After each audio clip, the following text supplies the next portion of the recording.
साक्ष आहे. भाऊ म्हणतो की जवळजवळ 10 वर्ष झाली त्याला दारूचं व्यसन होतं, गुटखा तंबाखूचं व्यसन होतं. भाऊ म्हणतो की व्यसन सोडण्यासाठी त्याने पुष्कळ डॉक्टरांकडे उपचार केले, भक्तांकडे उपचार केले, त्यांचं व्यसन काही सुटलं नाही. या त्रासासाठी हे भाऊ केंद्रामध्ये आले, त्यांच्यासाठी प्रार्थना केली. प्रार्थनेद्वारे त्यांचं जीवन पूर्ण बदलून गेलं. भाऊ म्हणतात की आज जवळजवळ 3 वर्ष झाले त्यांनी व्यसन म्हणून काही कोणती गोष्ट केली नाही. आजपासून ते म्हणजे आजपर्यंत व्यवस्थित आहेत, काही त्रास नाही. नाव काय तुमचं? विलास पडवले. घ्या माहित घ्या. विलास काय? विलास पडवले. पडवले.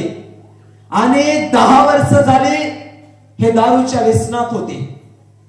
संसार उद्ध्वस्त झाला होता. सांगा ना जरा, सांगा. नाही जमणार. संसार उद्ध्वस्त झाला होता.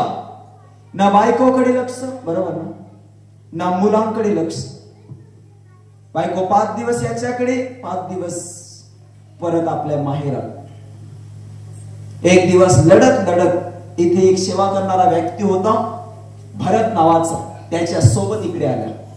आज तो इकडे नाहीये, पण मी त्याला वाईट सांगत नाहीये. तो कुठे पण राहो, देव त्याच्या सोबत राहो.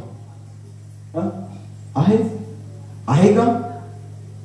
आहे. गेला, अगोदर होता आणि आला होता, गेला. परंतु प्रियांनो, तो व्यक्ती याच्या सोबत आला. त्या व्यक्तीने याला आणलं आणि त्या व्यक्तीच्या द्वारे ह्याचे जीवन, ह्याची जिंदगी या केंद्रात बदलली गेली. ज्यावेळेस मी प्रार्थना केली त्या दिवसापासून धीरे धीरे नशा बंद झाली, त्याच दिवशी बंद झाली.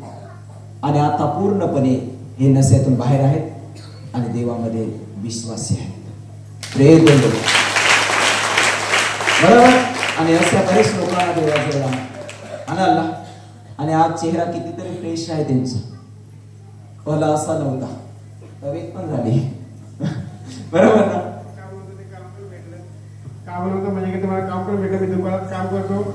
मी पहिला तेव्हा माझ्याकडे पहिले काय होता, मोबाईल नव्हता का गाडी नव्हती. आज देवाने सगळं मला काय दिलं. अरे गाडी मारा. तेव्हा बारीकसा मोबाईल नव्हता, ना गाडी होती, ना काम होतं.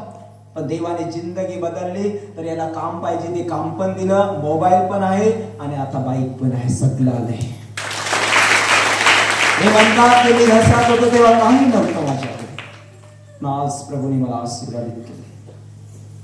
Praise the Lord. तुम्हाला मोठा आशीर्वाद आहे.